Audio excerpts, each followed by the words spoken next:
వచ్చి నిలబడి అందరినీ రక్షించి మళ్ళీ భగవంతుని వైపుకు ఉన్ముఖం చేయడానికి, పాపం పోగొట్టడానికి తనంత తాను కరుణామూర్తి అయి సహనంతో భృగువుని కూడా మన్నించి వచ్చిన అవతారం కాబట్టి ఆయన వేం కట ఈశ్వరుడు. వేం పాపం కటతే అస్మాత్ పాపదహన శక్తిద.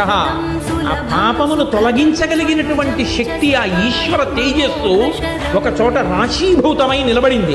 నకృతం దైవ సంఘైశ్చ నకృతం విశ్వకర్మణ స్వేచ్ఛయా క్రీడతే తత్ర ఇచ్ఛారూపం విరాజిత. అది నకృతం దైవ సంఘైశ్చ. వెంకటేశ్వర స్వామి వారి యొక్క మూర్తిని దేవతలు తయారు చేయలేదు. నకృతం విశ్వకర్మణ, దాన్ని విశ్వకర్మ చెక్కలేదు. స్వేచ్ఛయా క్రీడతే తత్ర ఇచ్ఛారూపం విరాజిత. నేనిలా నిలబడతాను అని పరమాత్మయే నిలబడ్డాడు. అది శిల కాదు, అది శిల అని అనుకుంటారు. అందుకే ఇప్పటికీ చెమట పడుతుంది అని చెప్తారు. స్వామికి చెమట పడుతుంటుంది, ప్లోత వస్త్రంతో తుడుస్తారు.